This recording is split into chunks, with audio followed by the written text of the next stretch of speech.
तपाईहरु सुनिरहनु भएको छ, सरकार परिवर्तनका प्रयासहरू भइरहेछ। किन सरकार परिवर्तन गर्नु पर्यो? सरकार परिवर्तन गर्न खोज्नेहरूलाई मैले सोध्ने गरेको छु, सरकार किन परिवर्तन गर्नु पर्यो? पुनर्निर्माणका कामहरू भूकम्पले ध्वस्त भएका ठाउँमा पुनर्निर्माणका कामहरू राम्ररी अगाडि बढेको हुनाले हो कि अरू केही कारण छ? हामीले 309वटा अस्पताल एकैचोटि शिलान्यास गर्यौं, धमाधम बन्दैछन्, त्यस कारणले हो। 165वटा स्ट्राटेजिक बाटाहरू एकैचोटि शिलान्यास गर्यौं, बढ्दैछन्, त्यस कारण हो। 8वटा औद्योगिक क्षेत्रहरू एक हप्ताभित्र हामीले देशभरि नयाँ औद्योगिक क्षेत्र स्थापना गर्यौं। तपाईहरुलाई स्वागत गर्दैछौँ। ती औद्योगिक क्षेत्रहरूलाई गुलजार बनाउनुस्। सुविधा के चाहिन्छ, सहुलियत के चाहिन्छ, कहाँनेरि के दिनुपर्छ सरकारको तर्फबाट, सरकार तयार छ, बनिरहेका छौँ। यस कारणले हो। केही पनि भएन भन्नुहुन्छ उहाँहरू। यो त लखनऊको एक्काको घोडाले पनि देख्छ, योभन्दा बढी त। त्यसलाई यस्तो गरेर राखेको हुन्छ नि, यस्तो गरेर हिँड्दाखेरि पनि बाटो त देख्छ नि अगाडि, बाटो त फरक परेको छ त बाटो त। त्यसले पनि अन्त नदेखे पनि बाटो त देख्छ। यी त बाटो पनि देख्दैन, मलाई अचम्म लाग्छ। कागती र खरानीको प्राकृतिक शक्तियुक्त ध्वनि हर्बल साबुन जिद्दी दाग हटाई भाडा चम्काउँछ अझ टिलिक्क। कि अहिले अस्थिरता ल्याउन खोज्ने तत्त्वहरू, अकारण निरर्थक ढङ्गले चिच्याएर हिँड्न खोज्ने तत्त्वहरू, संसदीय अङ्कगणितलाई गलत ढङ्गमा, गलत दिशामा, गलत प्रयोजनका लागि पुर्याउने प्रयासहरू, अस्थिरताका लागि अङ्कगणित त्यतापट्टि अङ्कगणितको दुरुपयोग गर्न खोज्ने प्रयासहरू बिल्कुलै सकारात्मक होइनन्, देशहितमा छैनन्, विकासको पक्षमा छैनन्, शान्तिको पक्षमा छैनन्। के भएको थियो र? केही भएको थियो र? सरकार विकासका काममा लागिरहेको थियो, लागिरहेका छ। कहिले तमासा गरेका छन्, कहिले के भनेका छन्, कहिले के। यो तपाईहरुको रुचिको विषय होइन। तपाईहरु आफ्ना उद्योगमा लाग्नुस्। यी कुरालाई त मै ठेगाल्ला यार। तपाईहरु आफ्नो काममा लाग्नुस्।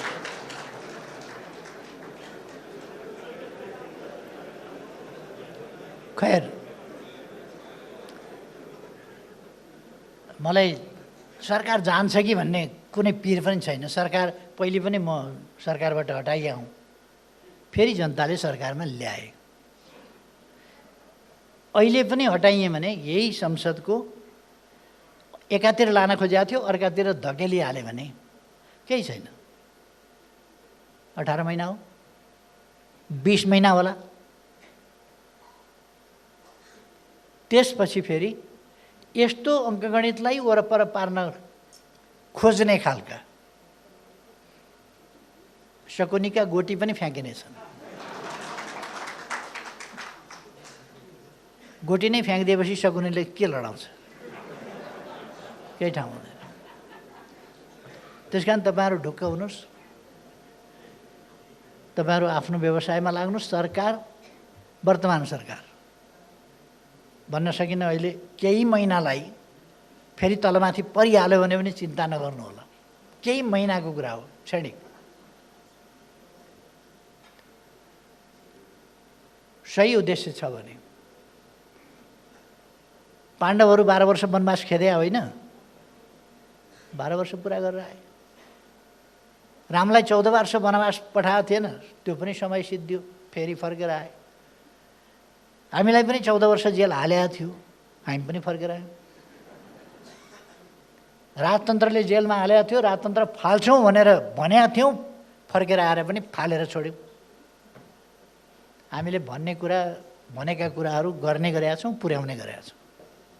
जबसम्म पोलिटिक्स म्याचर हुँदैन, परिपक्व हुँदैन, तबसम्म, अथवा जबसम्म मान्छेले सही र गलत छुट्याउँदैन, जबसम्म देश र व्यक्तिगत स्वार्थका बीचका लडाइँको, देशका हित र व्यक्तिगत स्वार्थका बीचको लडाइँको अन्तर छुट्याउँदैन आम जनताले, तबसम्म यस्ता कुराहरू देखा परिरहन्छ। देश बनाउने सङ्कल्प र अठोट र एउटा शिशिमा औषधि बेच्नेका बीचको आज यहाँ हामीले नेपालको आर्थिक रूपान्तरणको सङ्कल्प जुन पुस्तिका निकालेका छौँ त्यो र एउटा यसै उसै कसैले लेखिदिएको ग्रन्थका बिचमा भेद पाउँदैनौँ भने अथवा एउटा कुनै वस्तुको रङ्गीन विज्ञापन त्यसको बिचमा भेद पाउँदैनौँ भने एउटा अर्थपूर्ण कुरा र विज्ञापनलाई एट्र्याक्टिभ बनाउनका लागि गरिएको प्रचारका बिचमा भेद पाउँदैनौँ भने अनि देश अलमलमा परिरहन्छ। बेच्नुपर्ने हुन्छ एउटा गोगो साबन, विज्ञापनमा के आउँछ?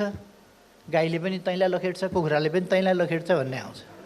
अब त्यो गोगो साबन र गाईले लखेट्ने कुरा कुखुराले लखेट्ने कुराको भेट कहाँ हुन्छ? तर त्यसो भनेपछि मान्छेको ध्यान जान्छ, गोगो साबन सुन्छ अनि मान्छेले किन्छ। त्यसकारण त्यो तालमेल नभएका कुराको एउटा विज्ञापन र देश विकास गर्ने अठोट सङ्कल्प दृष्टिकोणका बिचमा हामीले भिन्नता छुट्याउनु पर्यो। अलिअलि समस्याहरू त हुन्छन्। जबसम्म पोलिटिक्स म्याचर हुँदैन, परिपक्व हुँदैन तबसम्म, अथवा जबसम्म मान्छेले सही र गलत छुट्याउँदैन, जबसम्म देश र व्यक्तिगत स्वार्थका बिचका लडाइँको, देशका हित र व्यक्तिगत स्वार्थका बिचको लडाइँको अन्तर छुट्याउँदैन आम जनताले, तबसम्म यस्ता कुराहरू देखा परिरहन्छ। देश बनाउने सङ्कल्प र अठोट र एउटा शिशीमा औषधि बेच्नेका बिचको आज यहाँ हामीले नेपालको आर्थिक रूपान्तरणको सङ्कल्प जुन पुस्तिका निकालेका छौँ त्यो र एउटा यसै उसै कसैले लेखिदिएको ग्रन्थका बिचमा भेद पाउँदैनौँ भने अथवा एउटा कुनै वस्तुको रङ्गीन विज्ञापन त्यसको बिचमा भेद पाउँदैनौँ भने एउटा अर्थपूर्ण कुरा र विज्ञापनलाई एट्र्याक्टिभ बनाउनका लागि गरिएको प्रचारका बिचमा भेद पाउँदैनौँ भने अनि देश अलमलमा परिरहन्छ। बेच्नुपर्ने हुन्छ एउटा गोगो साबन, विज्ञापनमा के आउँछ? गाईले पनि तैँलाई लखेट्छ, कुखुराले पनि तैँलाई लखेट्छ भन्ने आउँछ। अब त्यो गोगो साबन र गाईले लखेट्ने कुरा कुखुराले लखेट्ने कुराको भेट कहाँ हुन्छ? तर त्यसो भनेपछि मान्छेको ध्यान जान्छ, गोगो साबन सुन्छ अनि मान्छेले किन्छ। त्यसकारण त्यो तालमेल नभएका कुराको एउटा विज्ञापन र देश विकास गर्ने अठोट सङ्कल्प दृष्टिकोणका बिचमा हामीले भिन्नता छुट्याउनु पर्यो। अलिअलि समस्याहरू त हुन्छन्। केही समस्या छन् भने भन्नुहोस्, समाधान गरिदेऊ होइन कि समाधान गरौँ, सँगै बसेर समाधान गरौँ। सरकार तपाईँहरूभन्दा पृथक सधैँ छैन। त्यसकारण समस्या छ भनेदेखि सँगै बसेर समाधान गरौँ। कुनै कानुन परिवर्तन आवश्यक छ, नियम परिवर्तन आवश्यक छ, निर्देशिका परिवर्तन आवश्यक छ, कुनै व्यवहारमा परिवर्तन आवश्यक छ, त्यो म पनि जान्दछु, आवश्यक छ।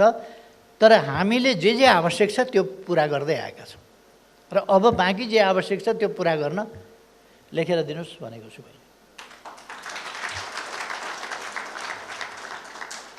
महासङ्घका अध्यक्ष गोल्छाजीले भर्खर पनि भन्नुभयो, अब हामीले त पुस्तकै निकालेका छौँ, लेखेर 2-4 अरब दिने मात्र होइन, पुस्तकै निकालेका छौँ।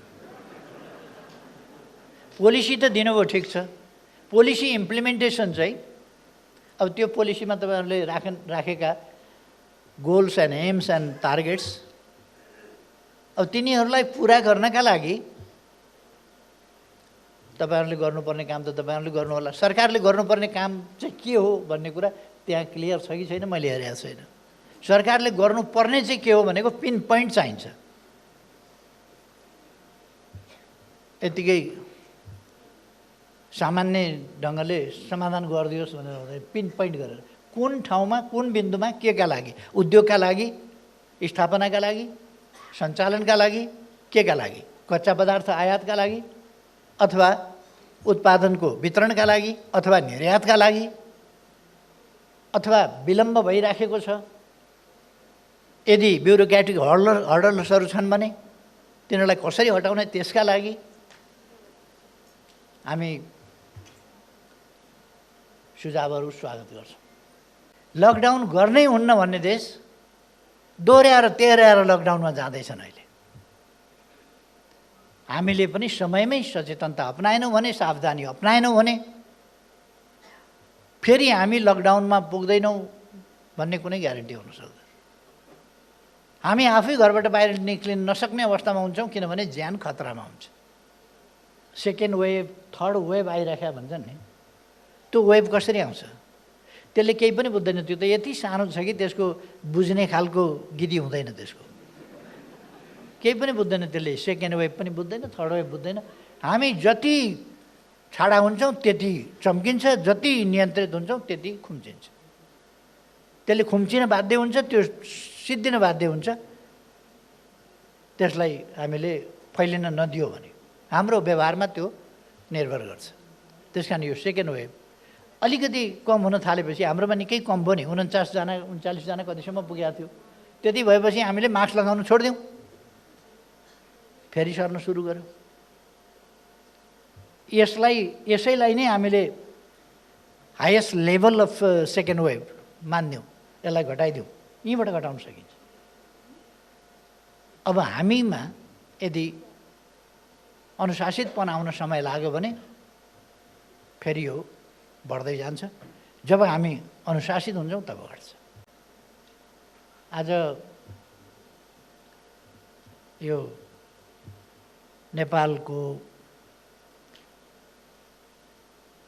आर्थिक रूपान्तरण सम्बन्धी एउटा प्रतिबद्धता, एउटा सङ्कल्प ल्याउनु भएको छ।